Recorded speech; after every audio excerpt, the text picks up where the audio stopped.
Hello students. आज हम पढ़ेंगे क्लास 7 के इंग्लिश का फर्स्ट चैप्टर का नेम है 3 क्वेश्चंस यानी 3 सवाल। तो चैप्टर पढ़ने से पहले बिफोर यू रीड पढ़ते हैं, यानी पढ़ने से पहले चैप्टर का कॉन्टेक्स्ट मीन्स किस बारे में है ये चैप्टर, उसके बारे में पढ़ लेते हैं। A king has 3 questions and he is seeking answers to them. एक किंग के पास, एक राजा के पास 3 क्वेश्चंस होते हैं उसके दिमाग में और वो उसका आंसर ढूंढना चाहता है, उसके समाधान जानना चाहता है। What are these questions? What are the questions? ये क्वेश्चंस क्या हैं? Does the king get what he wants? क्या राजा को उसके उन सवालों का जवाब मिल पाता है? The thought came to a certain king that he would never fail if he knew 3 things. एक विचार जो अक्सर राजाओं के दिमाग में आता है कि वे कभी नहीं हारेंगे, कभी नहीं नाकाम होंगे अगर वो अपने जीवन में 3 चीज़ों के बारे में जान पाएंगे। These 3 things were, और ये 3 चीज़ें थी। What is the right time to begin something? कुछ भी शुरू करने के लिए सही समय क्या होगा? Which people should he listen to? किन लोगों को सुनना चाहिए या फिर किन लोगों की सलाह माननी चाहिए एक राजा को? What is the most important things for him to do? और कौन से काम ऐसे महत्वपूर्ण होने चाहिए जो एक राजा को बतौर राजा करने चाहिए? The king therefore sent messengers throughout his kingdom, promising a large sum of money to anyone who would answer these 3 questions. इन सवालों के जवाब पाने के लिए राजा ने अपने साम्राज्य में, अपने किंगडम में अपने मैसेंजर्स भेजे जो खबर पहुंचाते थे, उन्हें भेजे और ये ऐलान करवा दिया लोगों को कि जो भी इंसान इन 3 क्वेश्चंस का जवाब दे पाएगा उसे एक लार्ज सम ऑफ मनी यानी बतौर इनाम बहुत सारे पैसे दिए जाएंगे। Many wise men came to the king, but they all answered his questions differently. बहुत सारे बुद्धिमान लोग आए राजा के किंगडम में इन 3 सवालों का जवाब देने के लिए, लेकिन सब ने उसके सवालों का जवाब अलग अलग तरीके से दिया। In reply to the first question, some said the king must prepare a timetable and then follow it strictly. Only in this way, they said, could he do everything at its proper time. पहले सवाल के जवाब में किसी ने कहा कि king को एक टाइम टेबल बना लेना चाहिए, राजा को एक टाइम टेबल तैयार कर लेना चाहिए और उसको सत्यनिष्ठा से स्ट्रिक्टली उसे फॉलो करना चाहिए यानी उसी पर चलना चाहिए। ओनली इन दिस वे, केवल इसी तरीके से राजा अपना सारा काम एवरीथिंग प्रॉपर टाइम पे सही समय पर कर पाएगा। Others said that it was impossible to decide in advance the right time for doing something. कुछ दूसरे लोगों ने कहा कि ये तो असंभव है एडवांस में किसी भी काम का टाइम डिसाइड कर लेना कि हमें ये काम इस समय पे करना है, हो सकता है उस समय कोई दूसरा ज़रूरी काम आ जाए। The king should notice all that was going on. तो उन दूसरे लोगों ने ये कहा कि राजा को नोटिस करना चाहिए, ध्यान में रखना चाहिए जो भी चीज़ें उसके आसपास हो रही हैं। अवॉइड फुलिश प्लेजर्स, और बेकार की चीज़ों पर ध्यान नहीं देना चाहिए। And always do what ever seemed necessary at that time, और केवल वही करें जो उस समय ज़रूरी लगे, जो काम उस समय ज़रूरी लगे उन्हीं कामों पर ध्यान देना चाहिए। Yet others said that the king needed a council of wise men who would help him act at the proper time. कुछ दूसरे लोगों ने ये सलाह दी कि राजा को काउंसिल ऑफ वाइज मैन रखना चाहिए अपने साथ, यानी बुद्धिमान लोगों की एक सभा रखनी चाहिए जो राजा की हेल्प करेगी सही समय पर सही काम करने के लिए। काउंसिल सभा होती है कुछ सेलेक्टेड पीपल की, एक group of people chosen to give advice और make rules. कुछ नियम कानून और सलाह के लिए जो कुछ बुद्धिमान लोगों को चुनकर एक सभा बनाई जाती है उसे काउंसिल कहते हैं। This was because one man would find it impossible to decide correctly without help from others. ऐसा इसलिए राजा को काउंसिल की ज़रूरत इसलिए होनी चाहिए क्योंकि एक अकेला इंसान के लिए ये असंभव है कि अपने कामों के लिए सही समय डिसाइड कर पाए without the help of others, बिना किसी की मदद लिए। The right time for every action, अपने हर काम के लिए सही समय का डिसीजन दूसरों के बिना मदद लिए एक अकेला इंसान नहीं कर पाएगा।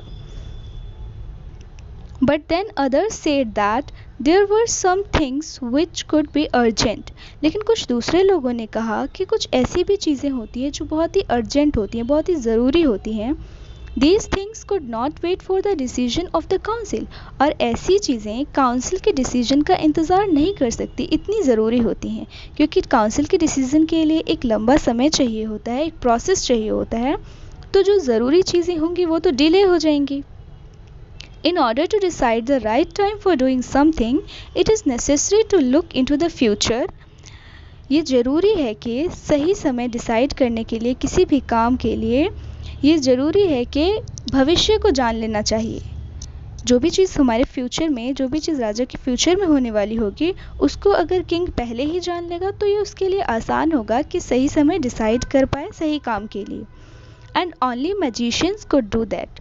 अब भविष्य को जान लेना सबके बस की बात तो है नहीं, ये सिर्फ मैजिशियंस ही कर सकते हैं, यानी जो जादू करते हैं, जादूगर होते हैं, वो अपनी जादू की मदद से फ्यूचर को जान लेंगे और किंग को फिर बता देंगे.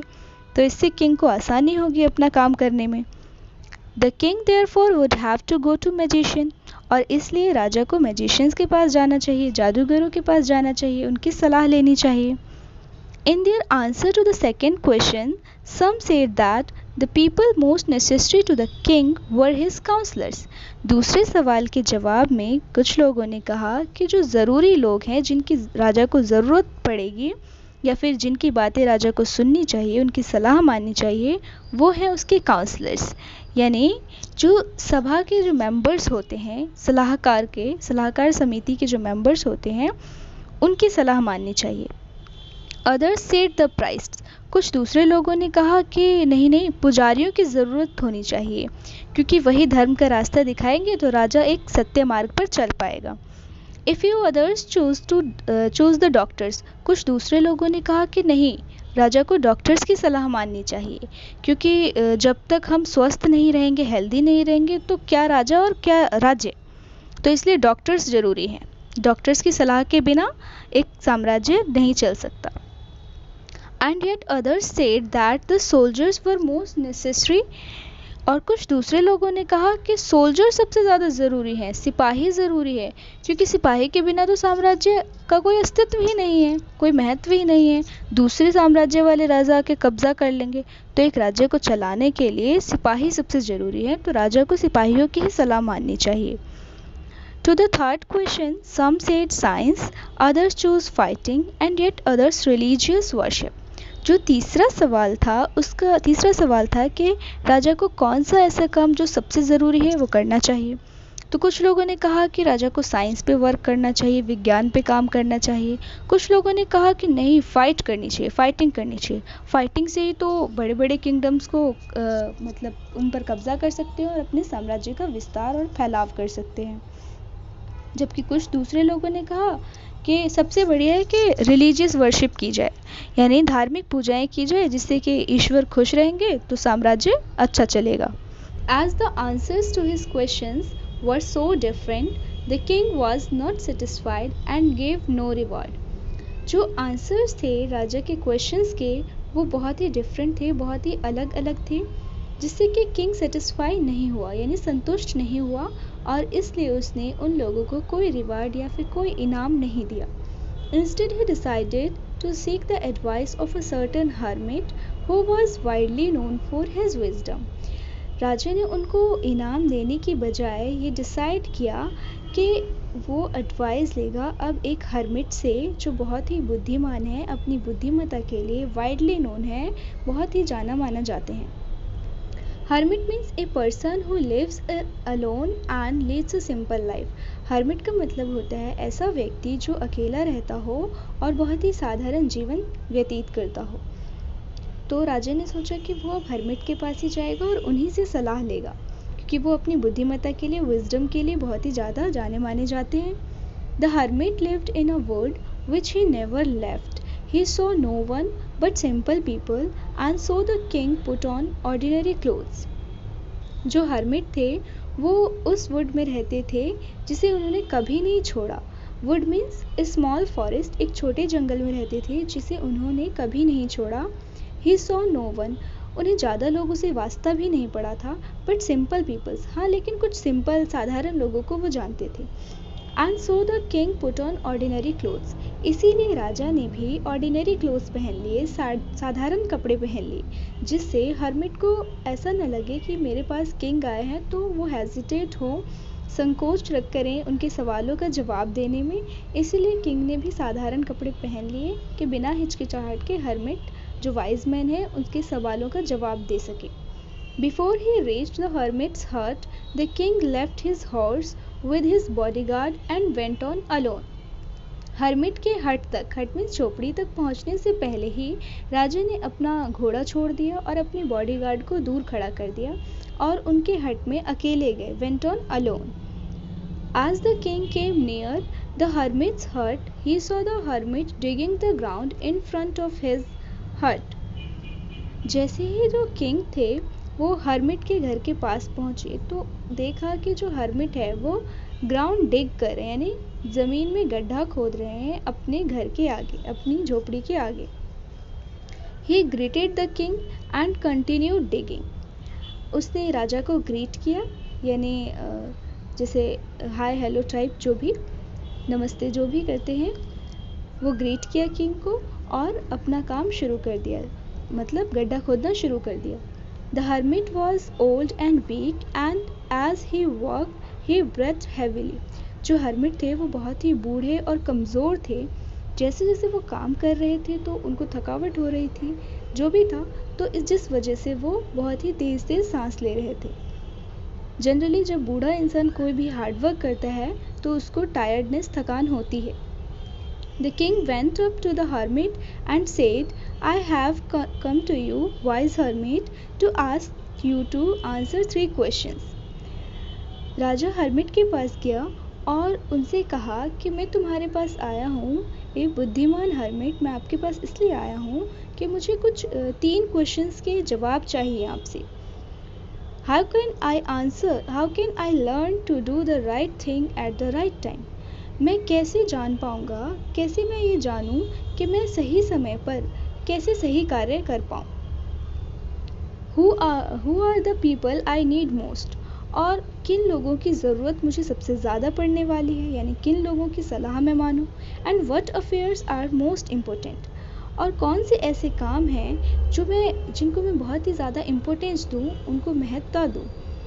The hermit listened to the king but did not speak. Hermit ने राजा को सुना, उसकी बातें सुनी, लेकिन कुछ भी नहीं बोले। He went on digging, और वो लगातार खोदते गए। You are tired, said the king. राजा ने पूछा कि क्या आप थक गए हैं? Let me take the spade and work in your place. लाइए मैं आपका स्पेड ले लेता हूँ। स्पेड मीन्स फावड़ा, मीन्स कुदाली, वो मैं ले लेता हूँ और मैं आपकी जगह काम करता हूँ। Thanks, said the hermit. Hermit ने शुक्रिया कहा।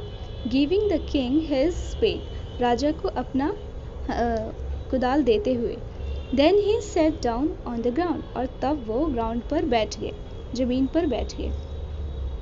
When the king had dug 2 beds he stopped and repeated his questions, जब राजा ने 2 गड्ढे खोद लिए तो वो स्टॉप हो गए, यानी वो रुक गए और फिर से अपना क्वेश्चन दोहरा दिया। The hermit gave no answer but stood up, stretching out his hand for the spade and said, Now you rest and let me work. The hermit gave no answer. Hermit ने तब भी कोई जवाब नहीं दिया और वो खड़े हो गए, अपना हाथ बढ़ाते हुए उन्होंने राजा से स्पेड मांगा, यानी कुदाल मांगा, और ये कहा कि अब आप रेस्ट करिए और मुझे काम करने दीजिए। But the king did not give him the spade. लेकिन राजा ने उन्हें स्पेड नहीं दिया, कुदाल नहीं दिया, and continued to the dig, और लगातार खोदते गए। 1 hour passed, then another. The sun went down behind the trees, and at last the king stuck the spade into the ground and said, I came to you, wise man, for an answer to my questions. If you can give me no answer, tell me so, and I will return home. घंटे बीत गए, लगातार दूसरे घंटे भी बीतते गए और सूरज पेड़ों के पीछे चला गया, यानी डूबने को हो गया, शाम होने को आ गई। आखिरकार राजा ने जो उसका कुदाल था जिससे वो खोद रहा था उसे स्टक कर दिया, ज़मीन में फंसा दिया, और कहा हर्मिट से कि हे बुद्धिमान व्यक्ति, मैं आपके पास आया हूँ अपने सवालों के जवाब के लिए। अगर तुम मुझे मेरे सवालों का जवाब नहीं दे सकते, if you can give me know answer, अगर तुम मुझे मेरे सवालों का जवाब नहीं दे सकते, टेल मी सो, ऐसा मुझे बता दो, and I will return home, तो मैं अपने घर लौट जाऊँगा। Here comes someone running, said the hermit. Hermit ने कहा, यहाँ कोई दौड़ता हुआ आ रहा है, क्योंकि उस समय कोई दौड़ता हुआ व्यक्ति आ रहा होगा। हर्मिट ने देखा तो हर्मिट ने जोर से कहा कि यहाँ कोई दौड़ता हुआ आ रहा है। The king turned round and saw a bearded man running towards them. King turned हुआ, मुड़ा और उसने देखा कि एक दाढ़ी वाला इंसान उसकी तरफ दौड़ता हुआ आ रहा है। His hands were pressed against his stomach. उसने अपने हाथ से अपने पेट को दबा रखा था। From which blood was flowing, और जिसमें से खून निकल रहा था। हो सकता है उसको कहीं पे चोट लग गई हो या फिर कट गया हो, तो ब्लड निकल रहा होगा, जिसकी वजह से उसने अपने हाथ से अपने पेट को दबा रखा था। When he reached the king, he fainted and fell to the ground. जैसे ही वो राजा के पास पहुंचा तो वो फेंट हो गया। फेंट मीन्स बेहोश हो जाना। लॉस्ट कॉन्शियसनेस, यानी अपनी समझ जब खो देता है इंसान, कॉन्शियसनेस खो देता है, तो उसे फेंट होना कहते हैं, मीन्स बेहोश होना। तो वो व्यक्ति जब राजा के पास पहुंचता है तो वो बेहोश हो जाता है and fell on the ground, और ज़मीन पर गिर जाता है। The king and the hermit remove the men's cloth and found a large wound on his stomach. तब जो राजा है और जो हर्मिट हैं वो दोनों उसके कपड़े उतारते हैं और देखते हैं कि उसके स्टमक पे बहुत ही बड़ा वुंड है, मीन्स बहुत ही बड़ा घाव है, जख्म है। The king washed and covered it with his handkerchief, but the blood would not stop flowing. जो किंग है उसने उसके घाव को वॉश किया, धोया और उसको कवर कर दिया, ढक दिया अपने हैंडकरचीफ मीन्स अपने रुमाल से। But the blood would not stop flowing, लेकिन खून बहना तब भी नहीं रुका। The king redressed the wound until at last the bleeding stopped. जो किंग है, राजा है, वो बार बार रीड्रेस करता रहा उसके वुंड को, उसके घाव को। रीड्रेस मतलब मरहम पट्टी करते रहे ना, बार बार मरहम पट्टी तब तक करता रहा जब तक कि उसका ब्लडिंग स्टॉप नहीं हो गया, रुक नहीं गया। The man felt better and asked for something to drink. जब उस व्यक्ति को, जिस व्यक्ति के स्टमक से ब्लड निकल रहा था, जब उसको थोड़ा आराम मिला तो उसने कुछ मांगा, कुछ पीने के लिए मांगा। The king brought fresh water and gave to him. राजा उसके लिए ताज़ा पानी लेके आया और उसे पीने के लिए दिया। By this time the sun had set and the air was cool. इस समय तक सूरज पूरी ही तरीके से डूब चुका था और हवा में ठंडक सी भी आ गई थी, यानी पूरी तरीके से शाम हो गई थी। The king with the hermit's help carried the wounded man into the hut and laid him on the bed. जो किंग है वो हर्मिट की मदद से उस वुंडेड इंसान को उठाकर हट में ले गए, झोपड़ी में ले गए और उसे बेड पर रेस्ट करने के लिए लिटा दिया। The man closed his eyes and ले क्वाइट। जो वो इंसान था वो उसने अपनी आंखें बंद कर ली और पूरी तरीके से लेट गया। The king tired by his walk and the work he had done lay down on the floor and slept through the night. जो किंग था वो पूरी ही तरीके से थक गया था इतनी लंबी वॉक के बाद, बहुत ज़्यादा चल के आया था और जो काम उसने किया था ऑब्वियसली उसको थकावट होनी थी, क्योंकि एज अ किंग के लिए ये सारे काम नहीं होते थे उस टाइम में। तो इन कामों के बाद उसे बहुत ज़्यादा थकावट हो गई थी, तो वो फ्लोर पर, ज़मीन पर ही लेट गया और पूरी रात सोया रहा। When he awoke, it was several minutes before he could remember where he was or who the strange bearded man laying on the bed was. जैसे ही किंग उठा उसे कुछ याद नहीं आया, कुछ मिनट्स तक तो उसे कुछ भी याद नहीं आया और उसे ये भी नहीं याद आया कि ये अजनबी इंसान दाढ़ी वाला जो बेड पर सोया हुआ है वो कौन है और कहाँ से आया है। Forgive me, said the bearded man in a weak voice when he saw that the king was awake. वो जो बियर्ड वाला इंसान था उसने कहा, मुझे क्षमा कर दो, मुझे माफ़ कर दो, बहुत ही कमज़ोर आवाज़ में। वो इंसान वोंडेड था, वो बीमार था, तो ऑब्वियसली उसकी आवाज़ कमज़ोर होगी। बहुत ही वीक वॉइस में उसने कहा कि मुझे क्षमा कर दीजिए। When he saw that the king was awake, जैसे ही उसने देखा कि राजा जग गए हैं तो I don't know you and have nothing to forgive you for, said the king. राजा ने कहा कि मैं तुम्हें नहीं जानता हूँ और ऐसा कुछ भी नहीं है, मतलब तुमने ऐसा कुछ भी नहीं किया है कि जिसके लिए मैं तुम्हें माफ़ करूँ। तुमने तो कुछ भी गलत नहीं किया। You don't know me, but I know you. I am that enemy of yours who swore revenge on you because you put my brother to death and seized my property. उस बीएड वाले इंसान ने कहा कि तुम मुझे नहीं जानते, बट आई नो यू, लेकिन मैं तुम्हें जानता हूँ। I am your that enemy of yours who swore revenge on you. मैं तुम्हारा वो दुश्मन हूँ जिसने कसम खाई थी तुमसे, रिवेंज मीन्स बदला लेने की। Because you put my brother to death, क्योंकि तुम मेरे भाई के कातिल हो, तुमने मेरे भाई को मारा है और मेरी प्रॉपर्टी भी सीज कर ली है, यानी जब्त कर ली है। सीज मतलब टुक बाय फोर्स, यानी बलपूर्वक किसी की प्रॉपर्टी को, संपत्ति को हड़प लेना, कब्जा कर लेना। तो तुमने मेरी प्रॉपर्टी पे कब्जा कर लिया और मेरे भाई को मार दिया, इसलिए मैं तुमसे बदला लेना चाहता था। मैं तुम्हारा वही दुश्मन था, लेकिन मैं अब कहता हूँ कि मुझे माफ़ कर दो।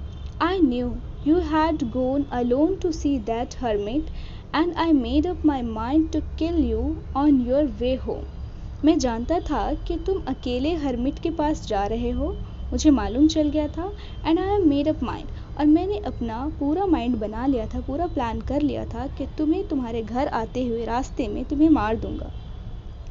But the day past and you did not return, लेकिन पूरा दिन बीत गया क्योंकि किंग को शाम हो गई थी। अपने सवालों का जवाब पाने के लिए वो लगातार खोदता जा रहा था, हर्मिट का काम करता जा रहा था, और शाम हो गई थी, इसलिए वो लौट भी नहीं पाया था और उसे उसके सवालों के जवाब नहीं मिल पाए थे।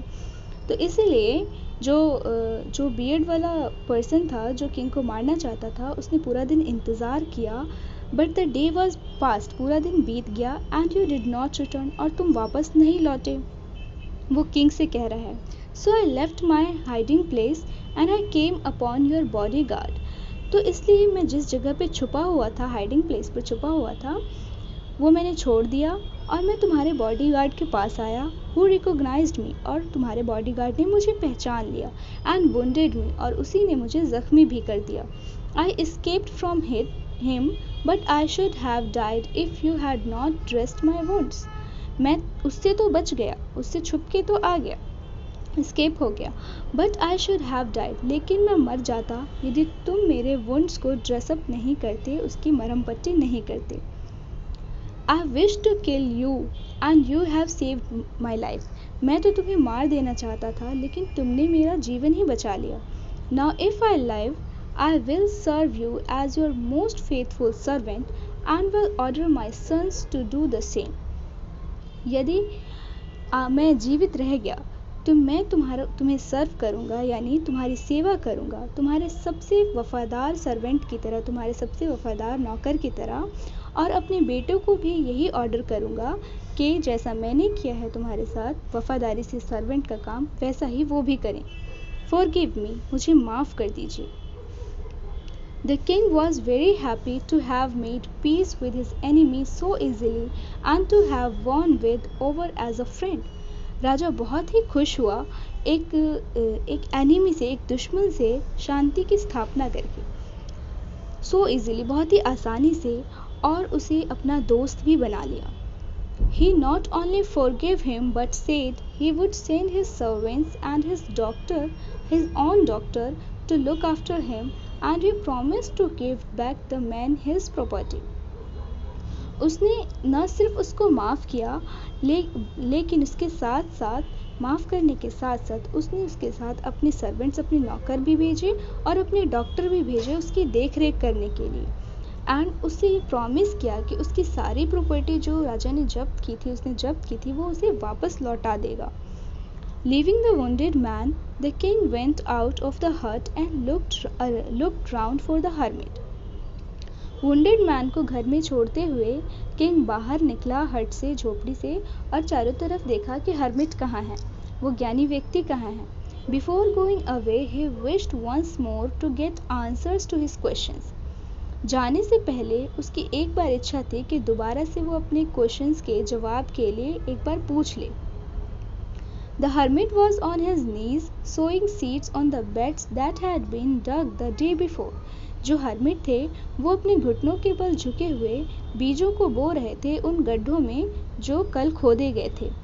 The king went up to the hermit and said, "For the last time I beg you to answer my questions, wise man." King भी झुक गया हर्मिट के सामने और कहा कि मैं आखिरी बार तुमसे ये याचना करता हूँ, ये विनती करता हूँ कि मेरे सवालों का जवाब दे दीजिए, हे बुद्धिमान व्यक्ति. You have already been answered, said the hermit, still being bending down to the ground and looking up at the king as he stood before him. तुम्हें तो आंसर मिल गया है, सेड द हर्मिट. हर्मिट ने कहा राजा को कि तुम्हें तुम्हारे सवालों का जवाब मिल गया है. Still bending down to the ground, ज़मीन में झुके हुए ही उन्होंने जवाब दिया राजा को और ऊपर देखते हुए राजा की तरफ. How have I been answered, what do you mean. मुझे कैसे मेरे सवालों का जवाब मिल गया, आपका कहने का क्या मतलब है. Don't you see, replied the hermit. क्या तुमने नहीं देखा, हर्मिट ने जवाब दिया. If you had not pitied my weakness yesterday and had not dug these beds for me, you would have gone away. Then that man would have attacked you and you would have wished you had stayed with me. So the most important time was when you were digging the beds. तो hermit राजा से कहता है, क्या तुमने नहीं देखा, यदि तुम मुझ पर पिटीड नहीं होते, यानी मुझ पर दया नहीं करते, मेरी कमज़ोरी पर कल दया नहीं करते और वो गड्ढा नहीं खोदते मेरे लिए, तो तुम अपने घर जाते. यकीनन है वापस तुम अपने घर जाते और जो इंसान तुम पर हमला करने के लिए तैयार था वो तुम्हें मार देता. लेकिन तुमने ये इच्छा जताई कि तुम यहाँ रह गए मेरे साथ.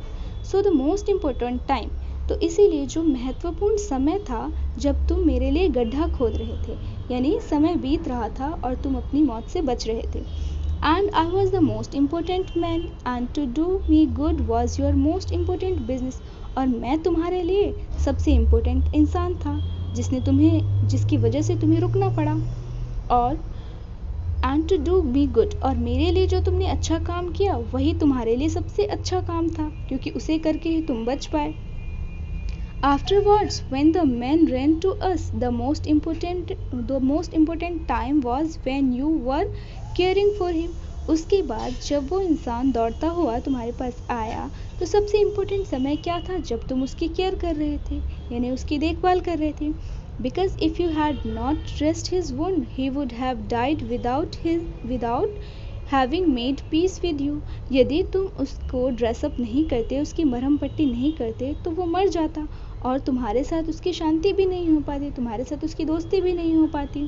सो he was the most important man. तो उस समय वो सबसे इम्पोर्टेंट इंसान था तुम्हारे लिए, और जिस समय तुम उसकी पट्टी कर रहे थे तो वो सबसे इम्पोर्टेंट समय था तुम्हारे लिए. और and what you did for him was your most important business. और जो भी तुमने उसके लिए किया वो तुम्हारा सबसे महत्वपूर्ण, सबसे ज़रूरी काम था. Remember then there is only one time that is important and that is now. तो इसीलिए ध्यान रखो कि एक ही इम्पोर्टेंट टाइम होता है, एक ही महत्वपूर्ण समय होता है जो कि है अभी, यानी जो वर्तमान में हो रहा है वही इम्पोर्टेंट है. It is the most important time because it is the only time we have any power to act. यही एक सबसे इम्पोर्टेंट समय होता है, प्रेजेंट ही सबसे इम्पोर्टेंट समय होता है जिस समय हम कुछ कर सकते हैं, क्योंकि फ्यूचर में क्या हो जाए हम उसके बारे में अनजान हैं, और पास्ट में क्या हुआ है उसको लेकर सोचते रहना भी बेवकूफ़ी है. जो वर्तमान में चल रहा है हम उसी पर काम करें तो शायद हम सही समय पर सही काम कर पाएंगे और सही फैसला भी ले पाएंगे. The most necessary person is the person you are with at particular moment. और सबसे इम्पोर्टेंट इंसान तुम्हारे लिए वही होता है जो पर्टिकुलर समय पर तुम्हारे साथ रहे. For no one knows what will happen in the future and whether will we meet anyone else. क्योंकि कोई नहीं जानता कि भविष्य में क्या होने वाला है और हम कभी दोबारा मिल पाएंगे या नहीं। The most important business is to do that person good. और सबसे इम्पोर्टेंट जो काम है तुम्हारे लिए वो ये है कि जो पर्सन तुम्हारे साथ है उसके साथ अच्छा करो। Because we were sent into this world for that purpose alone. क्योंकि हम इस दुनिया में इसी पर्पस के लिए भेजे गए हैं, इसी मोटिव से भेजे गए हैं कि एक इंसान दूसरे इंसान का भला करे। तो इसीलिए जो समय प्रेजेंट है उस समय को इम्पोर्टेंस दो।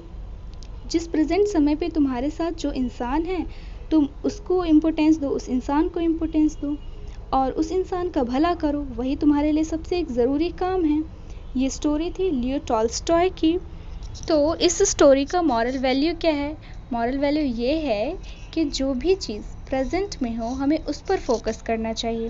फ्यूचर के बारे में सोच के डिस्टर्ब नहीं होना चाहिए और ना ही अपने पास्ट को सोचकर दुखी नहीं होना चाहिए। जो भी चीज़ हमारे साथ प्रेजेंट में हो हमें उस पर फुल फोकस, फुल कंसंट्रेशन और पूरी ही ऑनेस्टी, ईमानदारी के साथ अपना काम करना चाहिए। तभी हम सही समय पर सही काम कर सकेंगे और हमें सक्सेस भी मिल सकेगी। So this was a very good story.